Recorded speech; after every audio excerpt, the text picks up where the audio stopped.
네.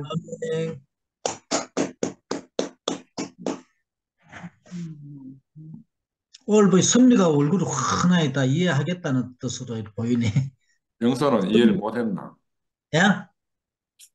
그러니까 니도 제일 얼굴이 좀 환한 것 같은데.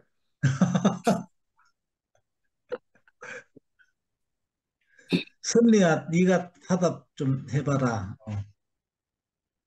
네, 근데 미라 화면 켰는데, 미라 아 미라. 화장실 화면 아 켜가지고, 그래 미라. 그래 미라. 그래. 그래. 어. 왜 다들 나한테 떠밀으시고, 떠밀으셔가지고. 아니야. 아, 미라 화면 안 켜다가 켜서. 아, 오늘 음. 어, 종교에 있을 때에는 이러한 기사와 이적의 사건을, 음, 음, 기사와 이적의 사건을 통해서 음, 문자적 그 현상과 말씀에 대해서 그 너머로 해석할 수 있는 힘이 없어요. 아멘. 그냥 문자에 머물러 있고, 그냥 뭐, 정말 그냥, 병 고치고, 음, 부자하는 일, 음, 거기까지밖에 못하는 거죠. 음, 그러니까 어떤, 그래서 우리가 죽고 다시 산 그 그리스도의 생명 안에 있다고 하는 그 자리에서만이 아멘. 사와 이적의 문제가 해결이보다는, 음, 그것을, 이걸 투시라고 그래야 될까요? 문자 안에 있는, 문자 음. 너머에 있는 하나님의 마음을 우리가 볼 수가 있거든요. 아멘. 아멘. 왜냐하면 하나님의 나라를 계시하시고 하나님의 나라를 보여주고 있기 음, 때문에. 그래서 음, 음, 일단 이 말씀을 삶으로 어, 삶으로 증거할 수 있다면 음. 더 쉽지 않겠습니까? 그래서 저는 어, 또 근원이를 들어서 아멘. 말하지 않을 수 없을 것 같습니다. 음, 왜냐하면 너무나 확실하기 때문에 이 살아온 삶이, 지금 살고 있는 삶이 너무나 확실하기 때문에 음, 이런 말씀을 들으면서 이런 생각을 해봤어요.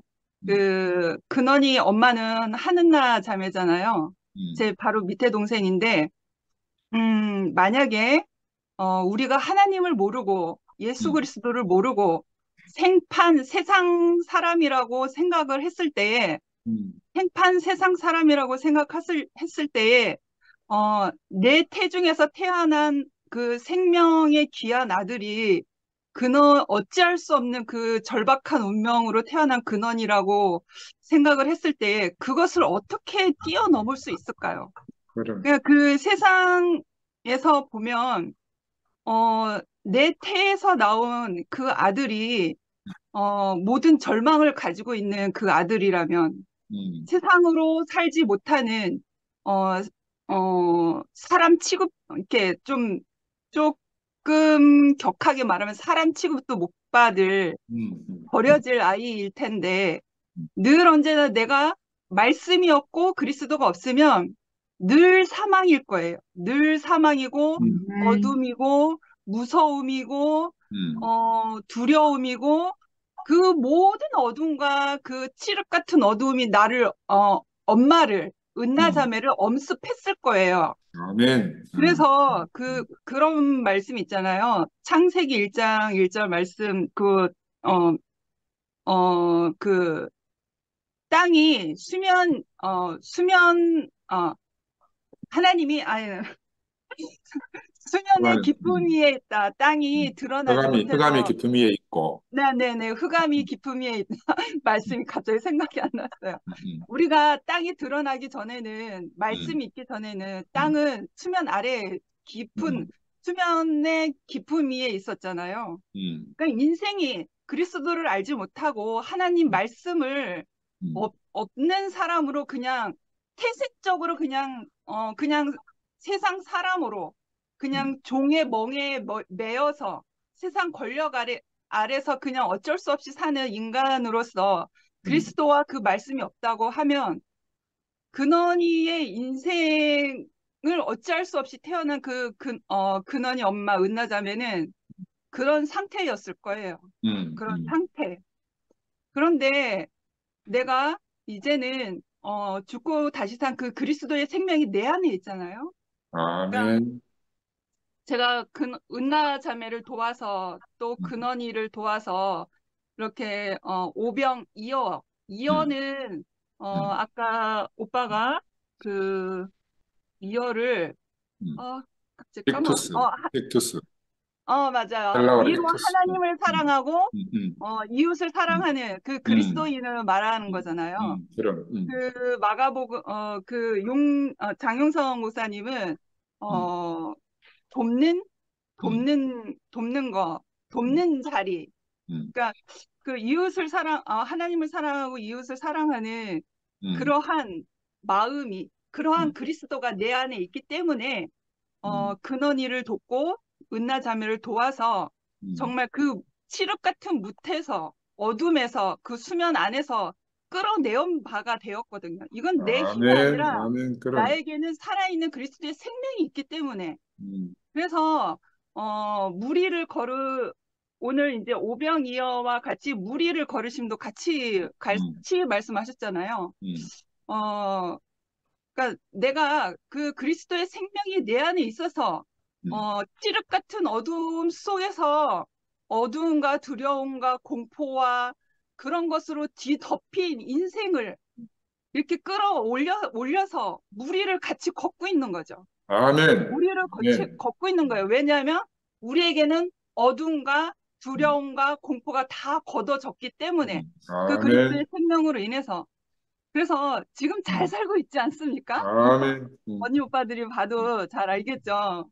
음, 그래서 지금은 무리를 걷는 인생이나 마찬가지. 무리를 걷고 아멘, 있어요.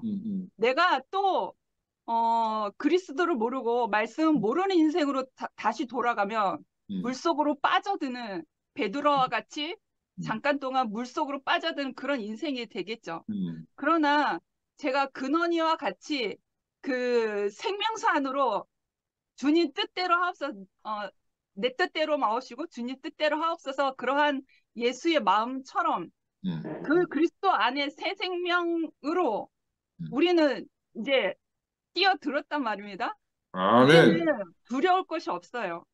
무서울 것이 아멘, 없고 음, 그냥 오로지 하나님께 다 모든 인생을 다 내어 맡긴 바가 되었기 음, 음, 때문에 우리는 무리를 걷는 사람이 되었고 어떻게 보면 무리에서 춤추는 사람이 음, 춤추는 사람이라고도 할 수 있을 것 아멘, 같아요. 왜냐하면 찬양이 흘러나오니까요. 음, 그래서 음, 그 오늘 말씀 제목이 빵과 물고기 무리를 걸으심. 내가 이 정말 참 생명 그리스도를 알아서 우리의 인생의 어둠과 공포와 음, 절망과 그거에 사로잡힌 바가 되지 않고 음, 우리가 살린 바가 되어서 그리스도로 음, 인해서 살린 바가 되어서 아멘, 내가 하나님 나라를 온전히 누릴 수 음, 있어서 음, 그래서 근원이는 어둠이 있지 않잖아요. 음, 형태는 변하지 않지만, 지금의 아멘, 증상은 아멘, 변하지 않지만, 그럼, 음, 늘 즐거워하며 찬양하며 같이 이모와 함께 같이 잘 살고 있거든요. 그래서 우리 아멘, 안에 생명 주신 그 그리스도와 말씀이 있기 때문에, 우리가 지금 세상의 이치와 관념과, 그러한 모든 것들을 뛰어넘는 그 음, 생명의 삶을 살고 있기 때문에, 그리 아니 하실지라도 넉넉히 이기시는 그 그리스도가 우리 안에 있어서 음, 넉넉히 이길 수 있는 그러한 우리에게 생명의 힘이 있거든요. 그래서 잘 살고 있습니다. 부족함 없이. 그래서 아멘, 어, 우리가 주님의 몸된 교회 안에서 음, 어, 몸된 교회 안에서 언니 오빠들과 형제 자매들과 같이 음, 부족하면 부족한 대로, 연약하면 연약한 대로 음, 같이 조각목이 되어서 그리스도의 몸된 교회가 되기를, 어, 저의 힘은 작지만, 음, 제가 그렇게 더 깊이 쓰여지기를 원합니다. 네, 아멘, 주님을 찬양합니다. 아멘, 아멘.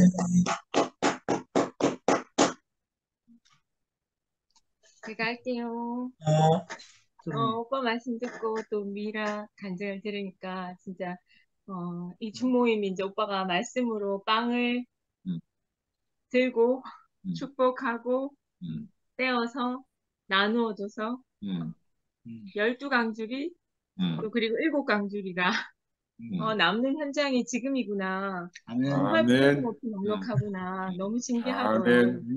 아멘. 저는 이 이야기를 정말 어려서부터 많이 들었잖아요.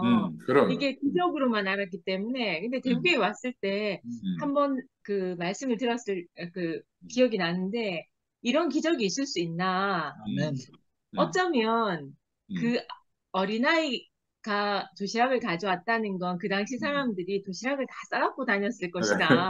그래서 각자 도시락을 꺼내서 나눠 먹어서 그랬을 거다. 많이 남았을 것이다. 뭐 그렇게 얘기했던 기억이 있어요. 그렇지, 그렇지.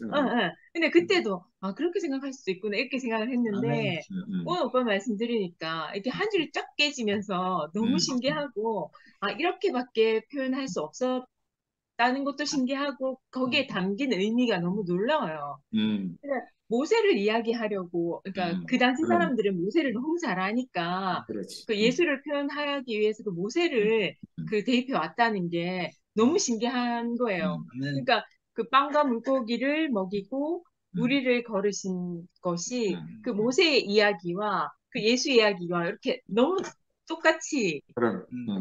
치환 했다고 데이비, 하셨는데 데이비. 대비 음, 대비되게 하셨다고 하셨는데 뭐 제가 아멘. 지금 들어도 그게 딱딱 맞아 떨어지는 거예요. 근데 그 당시 사람들은 얼마나 더 잘 이해가 됐겠어요. 그리고 그 저는 오빠가 처음에 그 물고기 5마리 아니 빵 5개 물고기 2마리 그리고 빵 7개 물고기 2마리 얘기하셨을 때 전 숫자가 되게 흥미로웠거든요.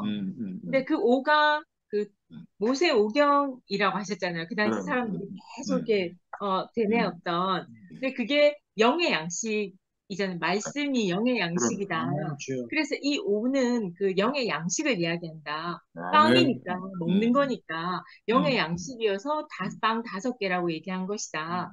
그리고 물고기 2마리라는 2는 그 2계명을 이야기한 것이다. 아멘. 가장 중요한 계명이 하나님을 사랑하고 이웃을 사랑하는 그 2가지를 나타내는 것이었다. 그러니까 영의 양식이 오빠 아까 육신의 양식이 영의 양식으로 치환된다고 하셨잖아요. 근데 그래서 빵 5개와 물고기 2마리는 유대인을 향한 것이었나요? 그러면 그 그럼. 비유가 5개는 개인, 네, 유대인이고 그 7개는 7개와 2마리는 이방인이라 하셨잖아요. 그 숫자도 되게 신기했는데 그 4가 이방인을 가리키는 거라 하셨잖아요. 그리고 4와 그 무한대를 얘기하는 무한정 많은 것을 의미하는 천이 합해져서 4천이 되었다.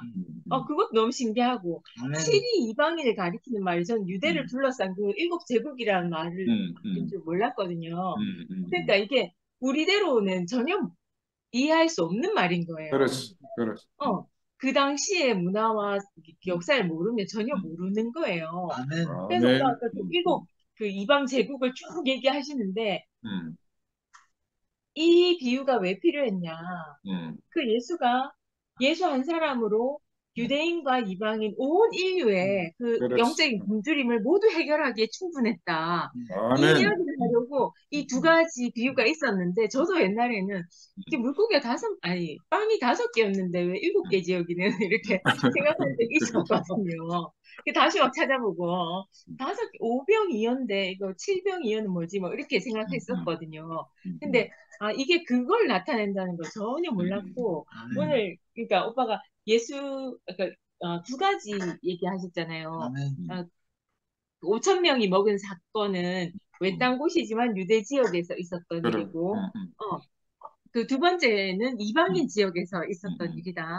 근데 예수는 그 경계에 살았던 사람이기 때문에 다 아우를 수 있었다. 아멘. 그게 너무 신기한 거예요. 여기도 저기도 속하지 못했던 사람이 여기저기를 다 아울렀다는 거잖아요.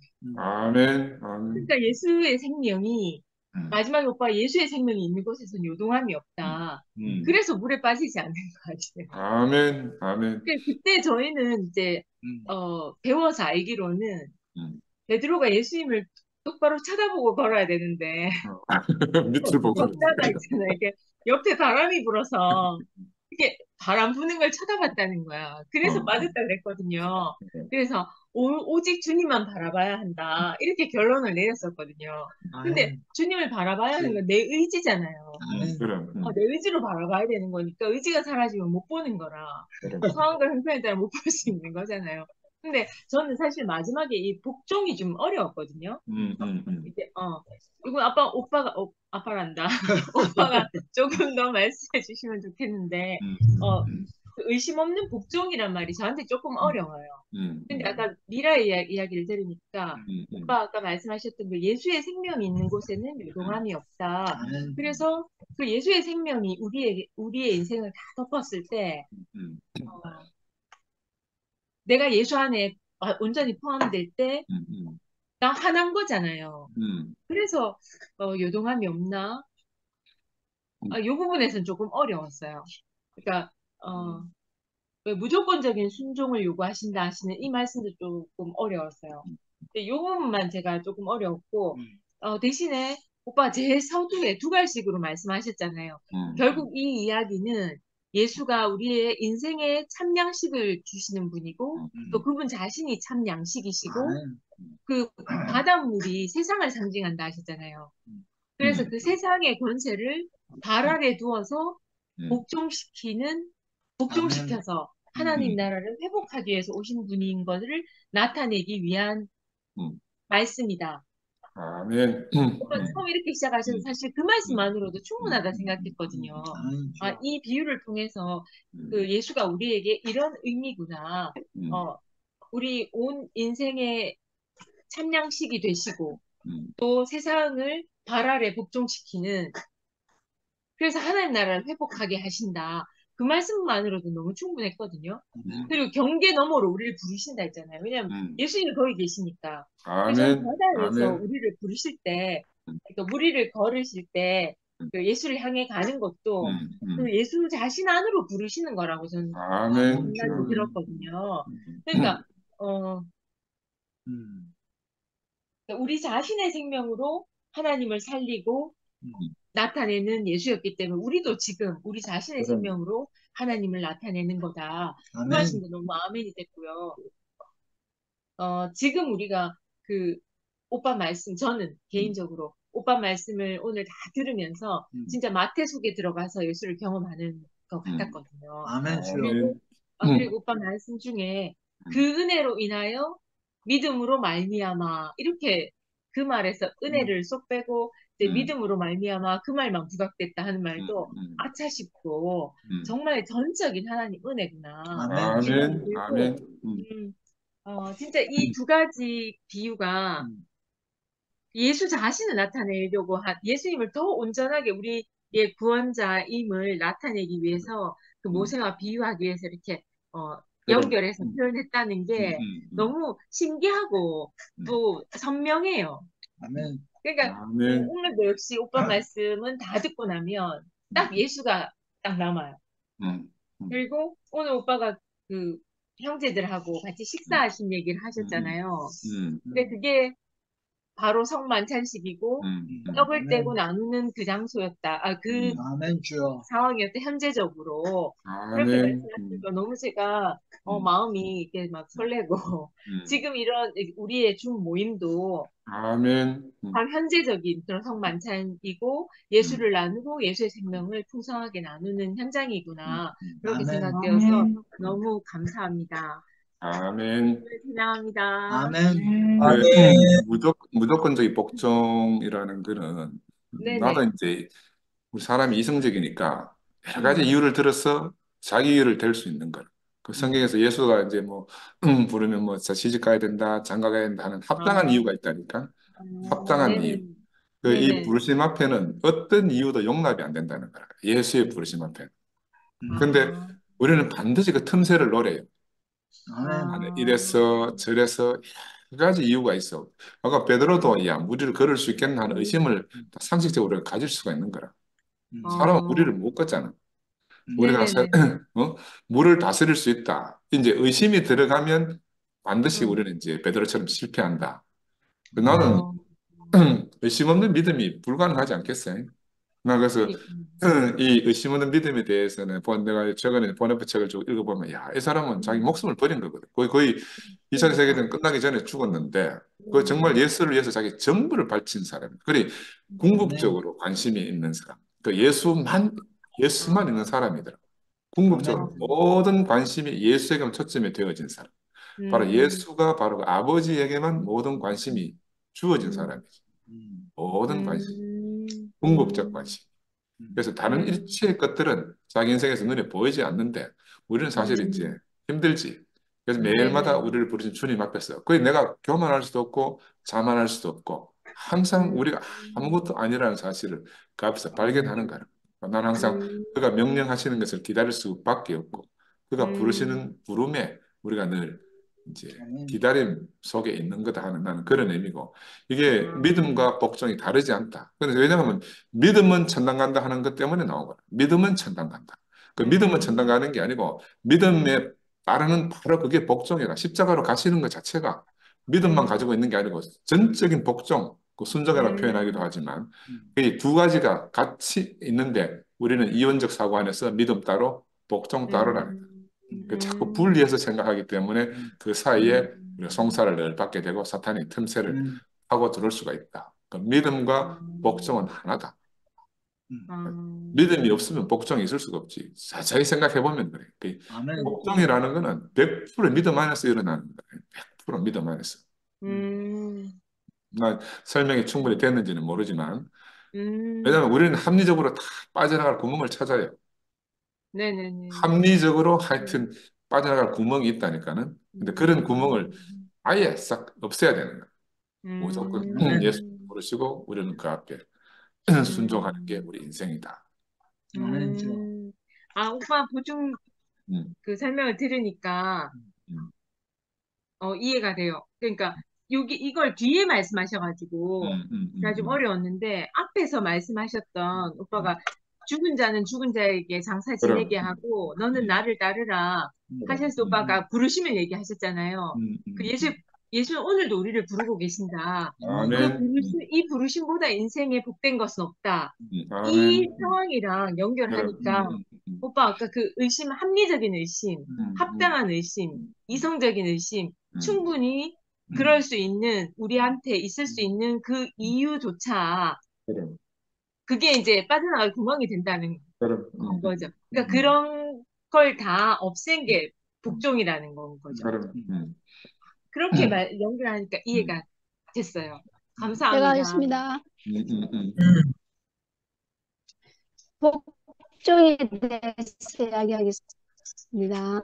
숨- 숨겨라. 숨기는 우리 마이크가 마이크가 에코다, 이상하다. 에코. 잠깐만, 지금 됩니까? 지금 그래, 그래. 된다. 아, 이어폰 빼고 했습니다. 제가 하겠습니다. 음, 저는, 상군 오빠가 말씀하신 합리적인 복종. 저는 사람이 안 잘 들립니까? 잘 그래. 들려. 어, 저는, 어, 믿음이 그냥 믿어졌거든요. 음, 그냥. 교회 맨 처음에 갔을 때, 처음에 교회를 갔을 때, 천국에 가기 위해서 교회를 가려고 했었는데, 그때도 천국이 있다고 믿었고, 두 번째 갔을 때는 다른 사람들은 방언을 하고 나는 방언을 안 하니까 한 달 만에, 하나님 왜 나한테는 방언을 안 주십니까? 내가 예수가 살아있는 걸 믿으려면 나에게 방언을 주시옵소서 이랬는데, 제가 한 달 만에 이제 방언이 팍 터졌거든요. 누구의 도움도 없이 그냥 예배 중에, 기도 음, 중에. 그리고 이게 제가 체험을 되게 많이 했거든요. 그래서 어떤 믿음도 다 그냥 믿어져요.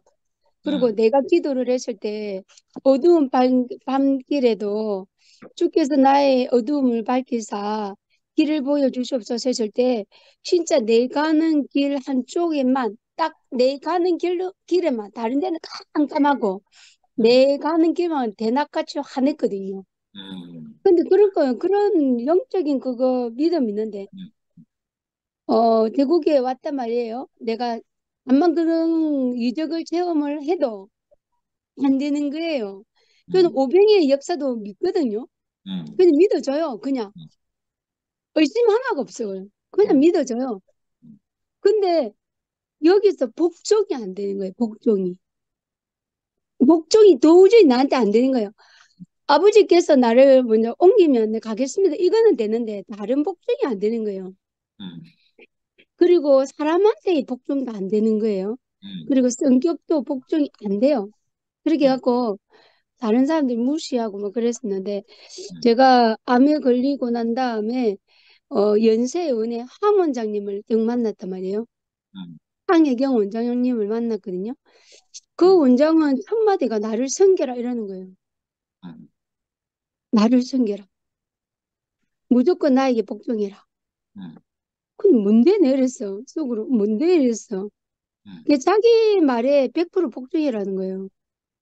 그래서 뭐 저런 사람이 있나 그 생각했죠. 근데 이미 제가 그때는 암에 걸렸고 내가 아무것도 없고 3년 뒤에 그 암생활 오빠도 알다시피 그거 뭐지 남산병원에도 계속 비타민 C 요법 하러도 다니고 다른 도수 치료도 하러 다니고 막 그러나니까 이 다른 건 다 되는데 하나님이 나와 함께 하신다는 것도 되고 다 되는데 복종이 안 되는 거예요. 근데 황 원장님이 나를 섬겨라, 내 말을 들어라, 내 뜻대로 해라 이러는데 근데 황 원장님 앞에서는 내가 어떠한 자리든지 간에 내가 그 직장에 있는 한 그 원장님 말을 들어야 되는 거예요. 주인의 말을 들어야 되는 거예요. 주인의 말을. 암만 내가 뭘 잘못해도 네가 잘못했지 않느냐 하면은 예, 죄송합니다. 그 말밖에 안 되는 거예요. 어찌한 것도 없어요. 그냥 무조건 절대 복종이 되는 거예요. 저절로. 제가 그래서 그때 어떠한 사람 앞에서 어, 이렇게 어쩔 수 없는 복종이 되는 거예요. 어쩔 수 없는 복종. 내가 왜 이렇게 해야 됩니까? 왜 내가 이렇게 해야 됩니까? 이런 자체가 없는 거예요. 그래서 그때 이게 진짜 억울할지라도 복종해야 되는구나. 내가 살기 위해서 한편으로는 내가 그 직장에 다니기 위해서 그리고 내 직장의 주인이기 때문에 그리고 저 사람이 나를 월급을 주니까 내가 이기 싫으면 내가 그냥 떠나면 되지만 떠날 수 없는 위치에 있으니까 저절로 절대 복종이 되는 거예요. 억울하지만 억울한데 어쩔 수 없이 복종이 되는 거예요. 근데 이거는 하나님 앞에 복종은 다르지만 이게 무조건 복종 그것이 맥락이 비슷한 것 같아요. 부르심 앞에 어떤 이유가 없는 것처럼 그 직장 생활을 했을 때 내 위에 주인 앞에서 원장 앞에서는 절대 복종이 될 수밖에 없는 거예요.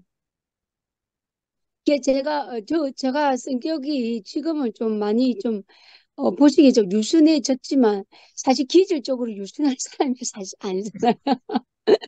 기질 자체가 유순한 사람이 아니고 청순한 면도 없고 이제 아주 장군 같고 군인 같잖아요. 성격 자체가. 그랬던 사람인데 그 자리에서는 그게 되는 거예요. 그러면서 거기 그 한 사람 앞에 딱 복종이 딱 되고 그 사람 앞에 내가 억울하지만 죄송합니다라고 딱 되고 나니까 이제 어떠한 사람도 나 앞에 불안해한 말을 할지라도 내가 막 대놓고 막 싸우고 그러지 않는 거예요. 지금도 만약에 내가 싸우면 이길 수 있겠지만 일단은 싸우잖아. 싸우려고 하지도 않고 그냥 그냥 그 사람이 그냥 넘어가기를 기다리고 있는 거예요. 근데 이게 왜 이런지 모르지만, 그러니까 지금도 제가 직장 생활을 하지만 좀 어렵거든요. 힘들고. 하지만 황 원장님 앞에서 절대 복종을 겪고 난 뒤부터는 모든 것이 그냥 쉬워졌어요. 음, 그래서 이게 왜 나한테 이런 일이 일어나는지 난 사실 모르겠지만 늘 나는 내가 황 원장님을 만나서 너무 감사합니다. 음, 제가 그렇게 말할 수밖에 없는 거예요. 음, 그래서 나는 이제 내 앞에 어떤 한 사람이 나와 함께 일을 하다가 어떤 관계 속에서 어떤 일이 터지거나 음, 어떤 관계 속에 이 일이 정리되고 나면 항상 그것이 해석이 되는 거예요. 복으로. 내가 그 사람 괜히 만났어. 만나지 말았어야지. 이런 마음이 없고 그 사람을 만남으로 해서 내가 새로운 자리로 옮겨져 가게 되었구나. 이런 것이 너무 알아지더라고요. 우리에게 일어나는 오병이의 역사가 우리는 이제 오빠는 오늘 성경적으로 해석했지만 우리에게 일어나는 오병이의 역사, 질병의 역사들이 우리 주위에 늘 일어납니다. 음, 늘. 한철이한테 일어나는 사건도 한번 봐. 음, 어째 저 아이가 지금 앉아서 우리와 같이 음, 이런 화면을 보고 아멘 아멘 하고 웃고 말할 수 있겠어요. 음, 이거는 놀라운 기적과 같은 상황이죠. 음, 그러니까 우리가 꼭 그게 오병이어가 어, 빵 5개 하고 물고기 2마리로만 생각하면 안 돼요. 음, 그때는 그 당시에서 해석되어진 거지만 지금의 우리는 우리의 지금 삶 속에서 다른 것으로 해석되어질 수 있는 음, 지혜가 필요하다고 저는 생각이 들어요. 우리 2PM 안에서도 오병이의 역사가 늘 일어나고 있잖아요. 음, 어떤 때는 진짜 한 사람도 안 올 것 같은데 갑자기 사람들이 많이 모일 경우도 있고 음, 또 어떤 사람은 안 올 것 같지만 있고 그리고 우리가 모임을 6명, 7명에서 말씀을 전했는데 우리가 놀라운 역사가 일어나서 10시에도 못 마치고 10시가 넘어서 마친 거예요. 음, 너무 우리 안에 하나님이 우리한테 어, 그 상황들 속에서 우리에게 함께 하시는 그것을 우리가 말하기 위해서 그런 것이 너무 우리한테 일어나는 거예요. 그래서 오빠가 아까 제가 아까 오빠 말씀 중에 뭐가 제일 되냐면 베드로가 우리를 그럴 때 예수님 저도 걷고 싶습니다 이랬을 때 그래 베드로야 니 걸어라 우리 그랬잖아 그죠?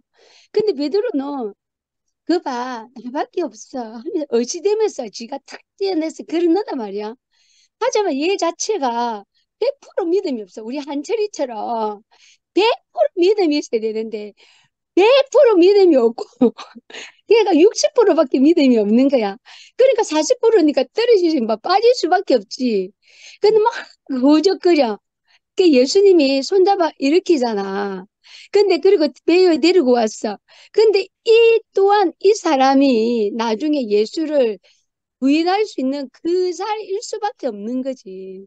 음, 야, 이것이 오늘 오빠가 말씀하는데 한 번도 저는 이걸 같이 이렇게 생각해 본 적이 없었는데 오빠 말씀 들으니까 그런 베드로니까 예수님 부인할 수밖에 없구나.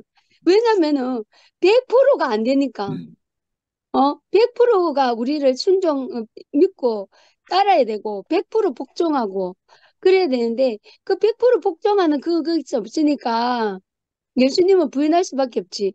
그와 같이 베드로를 이끌고 배 위에 올라오신 그 예수님이 똑같이 다시 한번 베드로를 찾아가잖아요. 저 갈릴리에 고기 잡으러 간 그 베드로를 찾아가는 거예요. 똑같이. 그러니까 나는 그렇거든요. 내가 물에 빠졌을 때 나를 이끄신 예수님의 손길을 저는 체험을 했고요. 음, 그리고 내가 정말로 이렇게 예수님을 안다고 했지만 예수를 부인하는 자리도 제가 있었고요. 그리고 그 부인하는 내가 골방에 숨어갖고 나는 있는 나를 불러내어 나의 손을 이끄신 주님을 저는 체험을 했거든요.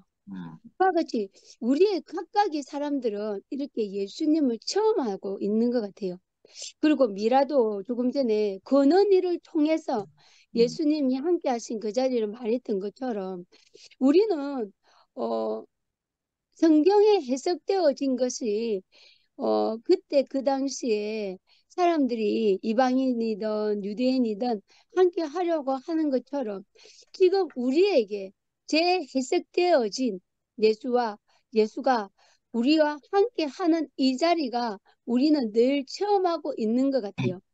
그래서 오늘 오빠 말씀을 들으면서 예수의 생명, 그 생명이 믿음이 없으면 우리는 물에 안에 빠지고 그럴 수밖에 없지만 우리가 정말로 예수님이 이방인과 유대인의 그 경계에 있는 우리 2PM은 더 이상 예수님 마음에 함께 하는 거죠.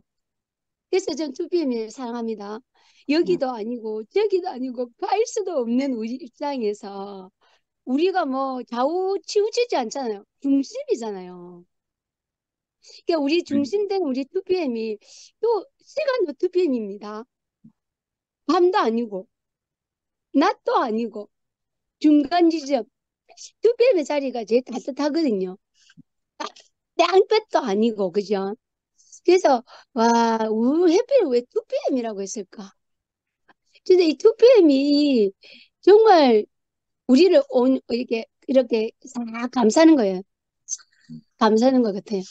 그래서 너무나 감사하고 늘 우리 안에 우리의 생명 안에 우리가 하나님이 우리 문자 속에 계시지 않고 우리 안에 사람 안에 우리가 모두 예수를 체험하고 또 예수님의 그 삶 속에 우리가 퐁당 빠져서 함께 사는 것 같습니다. 주님을 찬양합니다.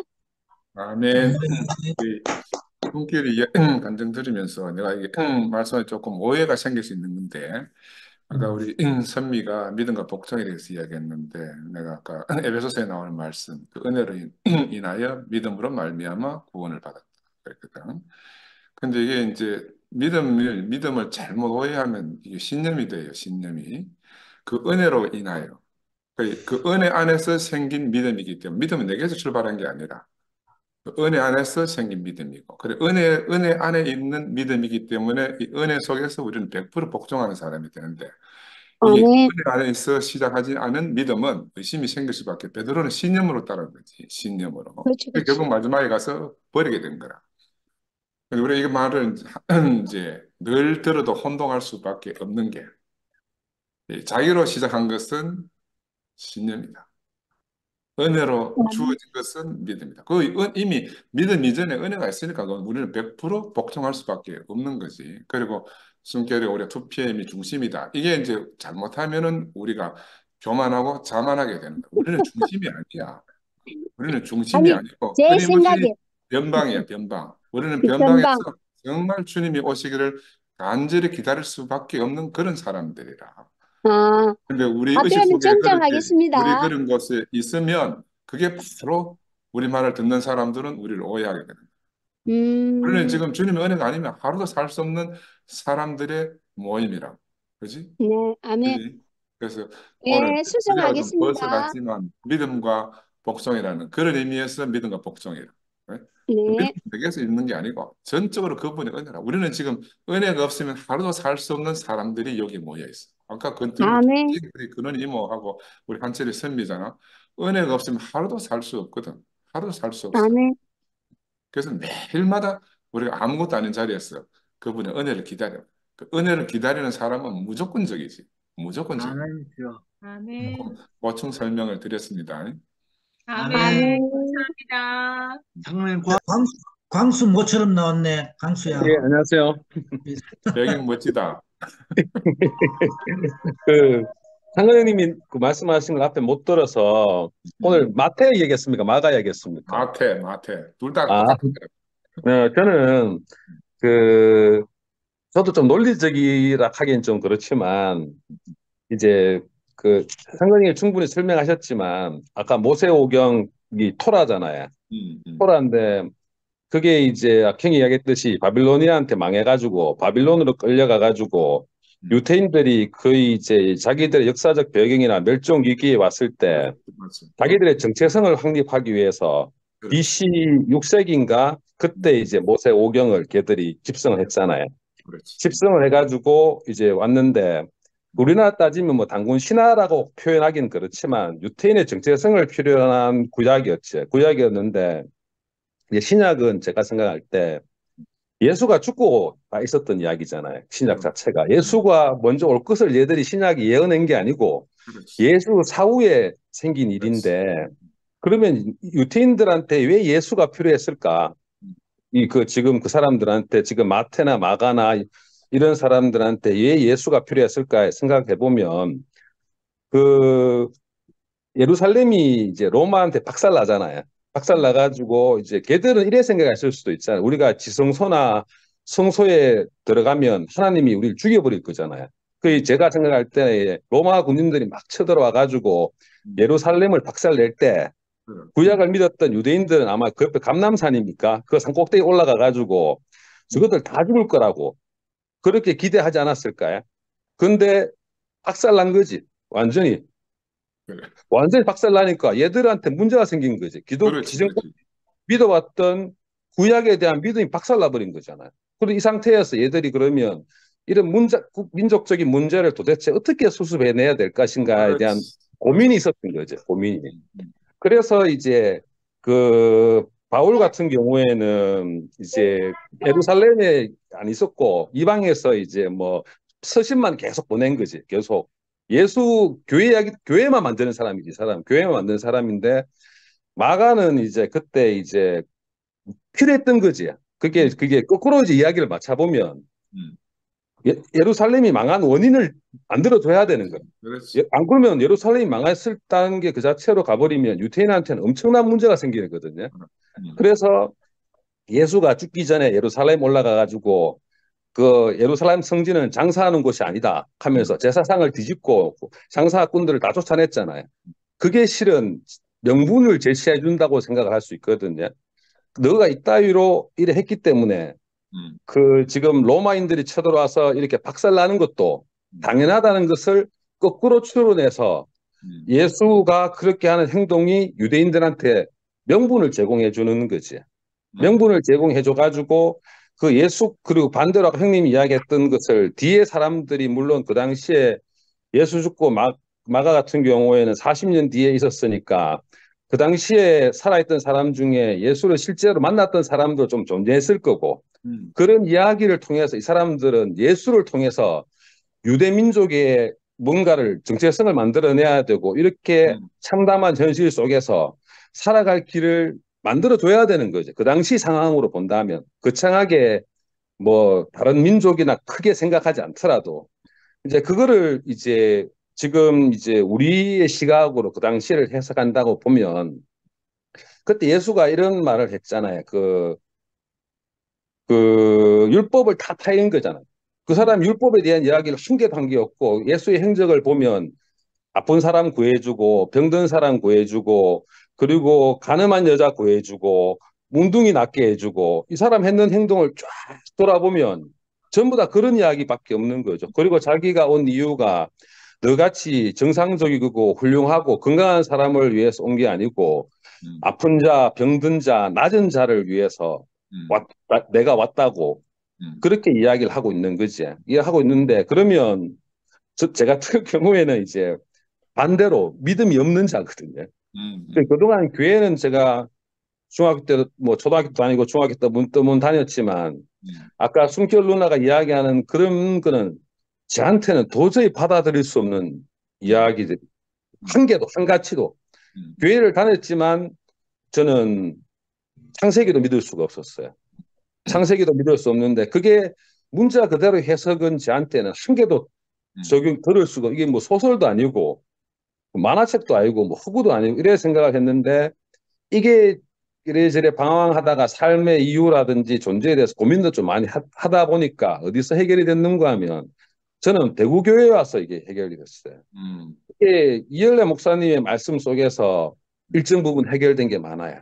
음. 그리고 지금 2PM에서 우리가 이제 이런 이야기를 하는 게 일반 제 친구들 교회 다니는 애들한테 이런 식 이야기를 하면 이게 정말 이게 말이 안 통해. 저는 그래서 말문을 닫아버리거든요. 그래, 뭐, 충분히 너가 그렇게 이해하는 것을 내가 수긍을 한다. 이해한다.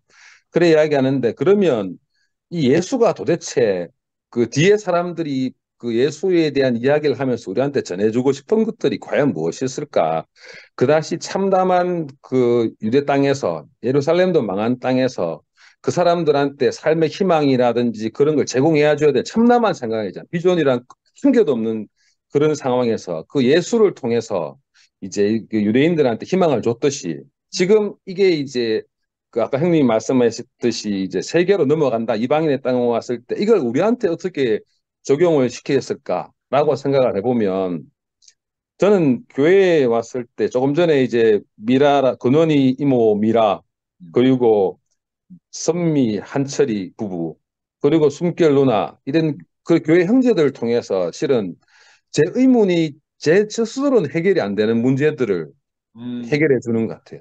그 네. 저도 그러면서 이제 제 자신이 어떤 자로 보이는가 하면 난 제가 멀쩡한 자인 줄 생각했어요. 제가 멀쩡한 자고 나도 그 논리적이고 이성적이고 사리 판별이 분명하고 아픈 것도 크게 없고 그래 생각을 했었는데 제가 어떤 자로 요즘 보이는가 하면 제가 아픈 자인 거라. 제가 아픈 자고 낮은 자고 모질라는 자로 보이는 게 아까 숨결 누나가 요즘 병원에 지금 머리 아픈 일이 있는데 누나는 이래 생각했잖아. 아까 원장 앞에 무조건 복종해야 된다고 말씀하셨잖아요. 저는 요즘 어떤 생각을 하는가 하면 직원한테 복종을 내가 안 해가지고 이 꼴을 당하는구나.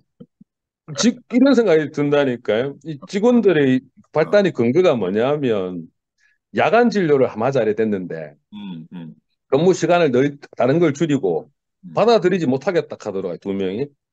그래서 야 그러면 그 40시간 내에 내 마음대로 조정할 수 있는데 누구들이 왜 하냐. 지금 병원 경기도였고 코로나 때문에 이랬는데 받아들이라 하니 못 받아들이겠다 하더라고요. 그 구두로 그러면 뭐 내가 같이 못 하겠네. 이래 된 거죠. 이게 발단의 시작인데 이것도 녹취를 다 해가지고 녹취를 다 했는 거예요. 녹취를 다 하고 그리고 근데 그 다음 날에 제가 전화를 했지. 그래도 20년을 같이 있었는데 어떻게 그럴 수 있냐 하면 다시 왔어 얘들이. 왔는데 막 제 화를 돋구더라고요. 그러니까 저한테 나가라는 말이 나오게끔 유도를 했으니까 유도를 해가지고 이것도 녹취 다 했어요. 그래가지고 이제 그리고 화를 내고 나서 미안해가지고 다시 이야기하자 했는데 오해 애들이 사라져 버렸어. 2명이. 그거를 증거로 해가지고 내용 증명 보내어가지고 부당 해고에다가 뭐 그런 식으로 노동청에 고발하고 또 한 개는 또 장부를 다 들고 나가가지고 그 국세청에 찌르겠다고 협박을 지금 찌르는지 안 찌르는지는 모르겠는데 이걸 들고 이제 변호사를 통해 협박이 들어온 거지. 돈을 달라는 건데. 근데 이걸 이래 보면서 이제 아까 누나는 그래 생각을 했지만 저는 어떤 생각이 드는가 하면 야, 이게 요즘 세상이 이게 그런 세상이 아닌 거지. 우리가 생각하는 그래서 참 내가 그 말 조심을 해야 되는 거죠. 말도 조심해야 되고 처신도 조심해야 되고 그 이번 계기를 통해서 또 한편으로는 이제 본격적인 게임이 이제 저는 그걸 합의를 안 보려고 하거든요. 합의를 봐도 나중에 또 찌르면 또 걸린다 하더라고. 그래서 이번 기회에 제 값을 제대로 다 치르고 가야겠다. 나는 부당해고도 인정할 수 없다. 소송 가면 소송대로 할 거고 세무조사 나오면 세무조사 다 맞을 거고 지금 제 마음은 그렇거든요. 걔들이 미운 게 아니고 그러면서 이제 한편으로 딱 생각해 보면 하나님이 이제 내한테 뭔가를 가르쳐 주고 있는 것이 아닌가라는 생각을 가끔 하게 되는 게 지금 제가 뭐 때문에 이렇게 고민을 할까? 인간적인 배신감 때문에 내가 고민을 할까? 그거 아니면 뭘까? 돈 때문일까? 그 제 가슴에 손을 뜯고 생각해봐요. 돈 때문인 거지. 걔들이 그래 나가도 고발을 안 했으면 이렇게 스트레스를 받지를 않을 건데 그럼 그 원인은 돈인 거라. 모든 게. 그러면 하나님이 지금 이 돈도 실은 다 틀어가는 것도 아닌데 이 부분을 좀 틀어가려고 해도 1, 2년치 번 걸 다 틀어가려고 하는데 이것도 내가 지금 아까워가지고 밤잠 잠도 잘 안 오고 막 갑자기 혈압도 자다가 벌떡벌떡 올라오고 이런데 나중에 내 팔 하나 달락하든지 다리 하나 달락하든지 그 제일 끝에는 내 목숨을 거둬간다고 이야기했을 때 이걸 받아들이겠냐는 거지. 그 이걸 통해서 지금 그 해석이죠. 이것도 해석인데 하나님이 지금 나한테 뭘 가르쳐 주고 계시는가? 근데 이게 쉬운 일은 결코 웬만하면 예수님 말씀대로 이 잔을 빨리 딴 데로 돌려주시고 안 그러면 은혜를 베푸사 쟤들이 소송을 취하해 주시기를 그런 마음이 드는데 그 목숨을 단락했을 때 예수의 마음은 도저히 도대체 어떻을까? 그리고 아픈 사람의 마음은 어떤가? 제가 감히 짐작을 할 수는 없지만 교회에 이제 이런 형제들 이런 저런 이야기를 들어보면서 그런 생각도 들고 그리고 이제 상근형이나 이제 아까 말했듯이 우리가 다가이라는 생각은 드는 게 리더가 된다는 것은 과연 무엇일까? 이 어떤 자리에도 리더는 있을 수밖에 없거든요.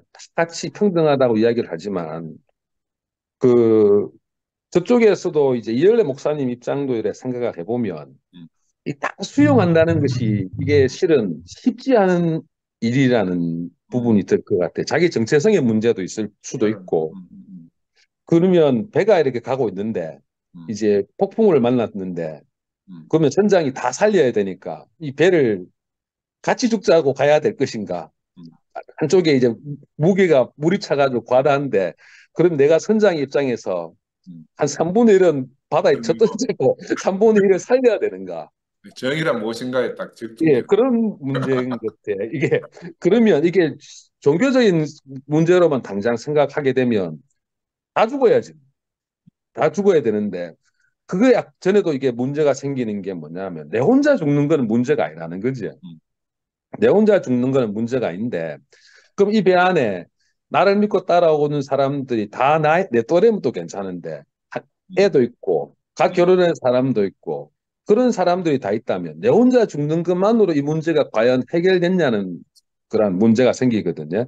이제 그걸 무조건 믿음 아까 형님 말씀하셨듯이 믿음 복종 이제 이런 문제에 딱 부딪히게 되면 이제 헷갈리게 되거든요. 저도 이게 단순하게 나 혼자의 믿음이라는 문제만 딱 생각해 버리면 나를 버리는 그것도 쉽지 않은데 실은 나를 믿는 사람들까지도 내가 나의 믿음으로 내가 복종을 해가지고 이게 항상 그래서 그래서 기도를 한다든지 누구한테 묻게 되는 부분이 나의 믿음으로서는 내 목숨을 버리는 것도 어렵지만 나의 믿음으로 인해서 다른 사람들까지 생각해 버리면 이게 곤란한 문제가 생길 것 같아. 그래서 예수가 선택할 수밖에 없었던 길이 자기가 옳음을 다 주장하고 이야기해가지고 이걸 논리적으로 펼 수도 있겠지만 이제 그 예루살렘에서 상 뒤집고 그 사람이 간 게 이제 막달라 마리아 문둥이 집 갔잖아. 그 문둥이 집 가가지고 그걸 생각해 보면 내가 만약에 내일 죽는다. 그 지구가 종말한다. 사과나무를 심을 것인가? 저는 아닐 것 같아. 그러면 내가 제일 소중하게 생각하는 사람한테 가지 않을까? 내가 만약에 1시간 뒤에 이게 지금 지구가 폭발한다. 그럼 1시간 내에 못 가더라도 차를 몰고 내가 과연 어딜 갈 것인가? 마누라도 아닐 것 같고, 엄마도 아닐 것 같아. 난 내 자식 보러 가고 싶어. 내 딸이라든지. 마누라는 이런 말 하면 그렇지만 정말 가까운 사이지만 등돌림 남을 수도 있고 또 내리사랑이지 오리사랑은 아니잖아요. 그래서 우리가 하나님을 믿고 따르긴 하지만 우리가 하나님을 사랑한다는 것은 실은 말이 안 되는 이야기고 그러면 예수가 같은 게 그 문둥이 그리고 창녀집을 갖는 거잖아요. 그러면 예수가 제일 사랑했던 사람들은 걔들이었던 거지. 걔들이었던 건데 그러면 우리가 예수를 믿고 그리스도가 크리스찬이 된다는 말은 무엇인가? 근데 이걸 또 오해하면 헌신과 봉사로 그게 돼야 된다고 생각할 수도 있지만 실은 예수가 이야기했던 거는 끊임없는 사랑을 율법도 사랑으로 다 파괴해버렸잖아요. 아멘. 그 안식일 날 쉬는 것도 그렇고 그 간음을 범한 사람도 그렇고 예수는 딱 한 가지만 들고 온 것 같아. 이 모든 인생의 모든 문제라든지 천국을 가는 길이라든지 하나님한테 가는 길이라든지 딱 한 가지밖에 없다. 네 이웃을 네 몸같이 사랑하는 거 말고는 해결책이 없다는 거지. 예수는. 근데 그 해결책으로서 할 수 있는 게 뭐냐면 이래 생각해도 그렇고 저래 생각해도 그렇고 죽음밖에 없는 거. 자기 죽음 말고는. 그의 답을 제시할 수가 없었던 것 같아.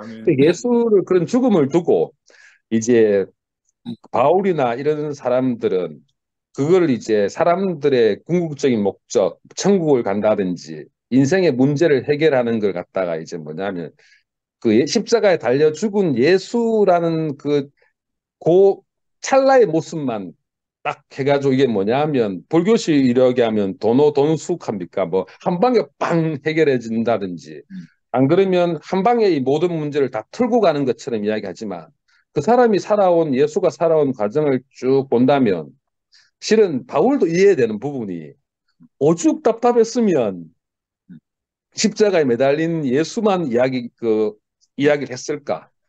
오죽 답답했으면 그게를 내세우고 그 다음 것을 다른 사람들은 이런 것 같아요. 우리 교회에서 11시에 있는 분들이 이해되는 부분이 이렇게 하다가 너무 복잡한 거야. 머릿속이 복잡고 이 생각도 해야 되고 저 생각도 해야 되는데 그냥 정답을 하나 딱 던져주는 거지.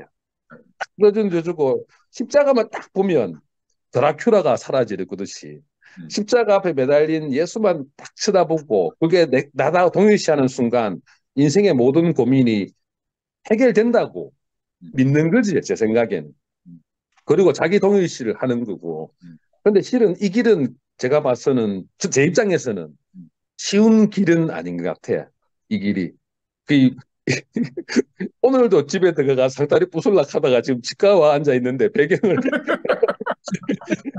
근데 그 말씀이 없으면 상다리를 매일 뿌라야 돼. 상다리를 매일 부숴야 되고 그 직원들도 매일 잘라야 돼. 매일 자르고 매일 붙여야 되는데 내 마음 같은 사람이 한 명도 없는 거야. 내한테는 하나님 마음이 없다는 거지. 그러니까 이게 여기 이 말씀을 의지할 수밖에 없는 것 같아. 이게 안 되면 지옥에 사는 거야, 지옥에. 가면 마누라 상다리 뿌라야 되고 직원들을 저래 생각하면 저 인간 언제 내 뒤통수 칠지 모르니까 항상 긴장과 초조 속에 쟤들을 경계의 대상으로 봐야 되고 그런데 이게 아까 말씀드렸듯이 다 내 것이 아니고 하나님 것이고 나는 잠시 이걸 위탁한다 이렇게 가지면 이게 내한테 갑자기 지옥에서 천국으로 팍 넘어오는 거지. 지금 넘어와가지고 세무조사마저도 이게 하나님이 내가 죽기 전에 네 목숨 뺏기 전에 미리 가르쳐 주는구나. 내가 70 넘어서 만약에 몸이 아프다든지 큰 병이 들었을 때 그런 부분을 생각해 볼 수 있고 또 교회에서는 이제 아까 우리 형제 자매들을 쳐다보면서 다른 모습이 아니고 하나님이 이런 모습으로 나한테 다가와서 이렇게 말씀을 전해주고 있는 것이 아닐까. 한철의 얼굴로 그 권은희의 모습으로 그 같이 사는 선미나 권은희의 모습으로 지금 내한테 지금 이 문제를 내한테 이야기해주고 있는 것이 아닌가. 그런 생각이 들고 근데 이제 아까 상근형 말씀하셨던 이런 배경도 우리가 알아야 성격에 대해서도 이렇게 좀 재미나게 단순하게 주문하듯이 성경책을 읽는 게 아니고 이런 식의 성경의 배경이라든지 그걸 요즘 이런 이야기 하잖아. 유럽에서는 3%만이 교회 다닌다 하잖아요. 유럽인 중에 3%만이 주말에 다니는데 이 지구상에서 유일하게 교회가 그나마 망한 것 중에서도 살아남은 게 한국밖에 없다 하잖아요.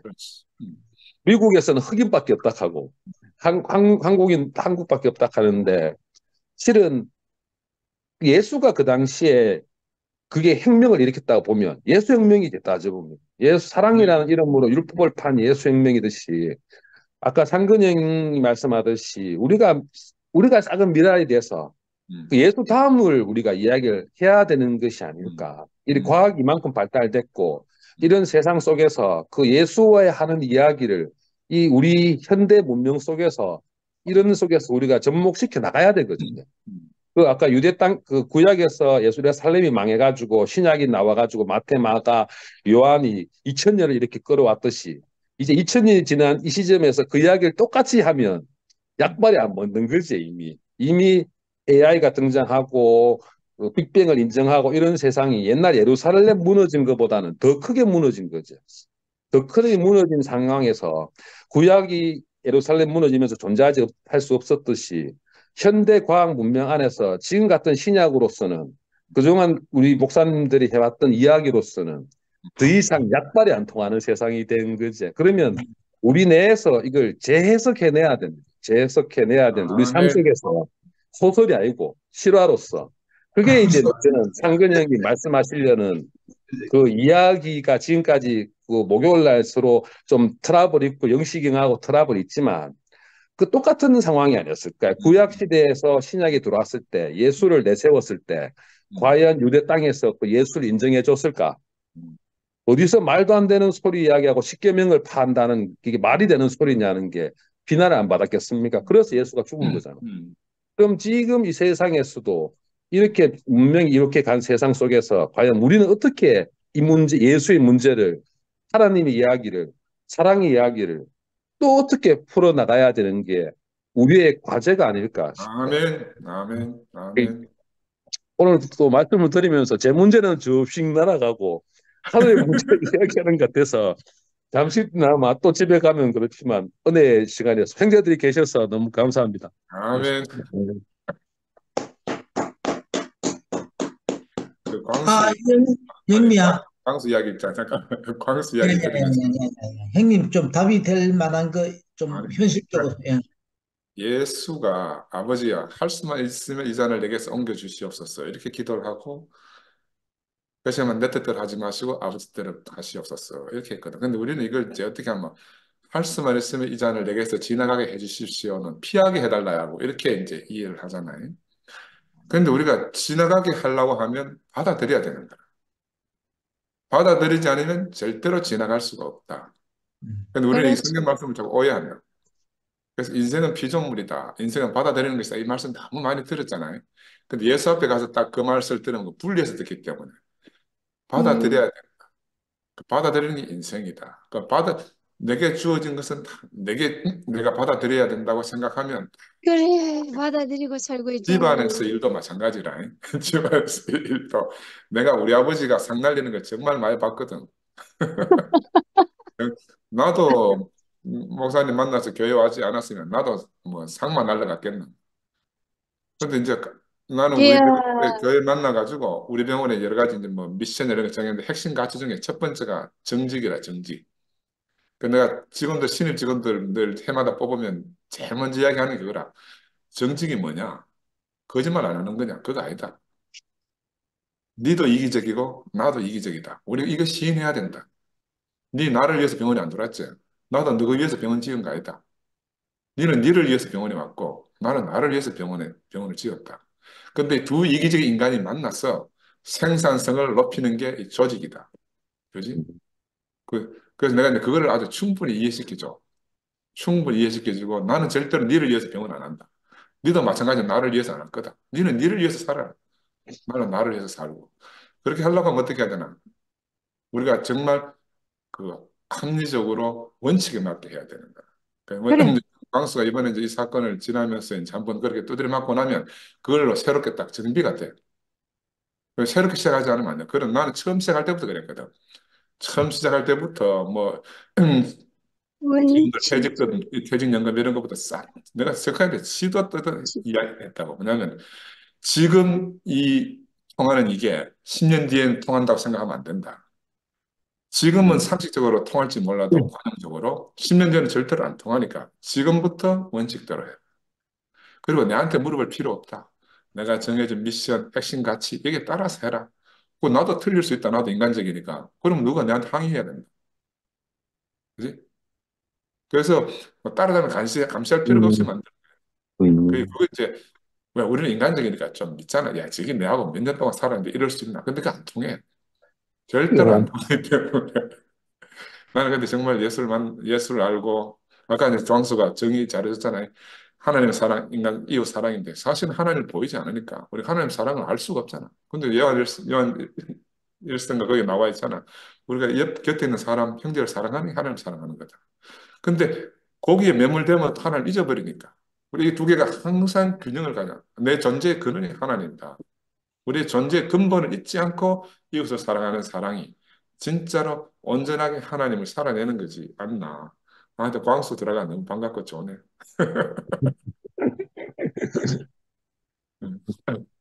오늘 오갈 데 없는 강수를 위해서 이 자리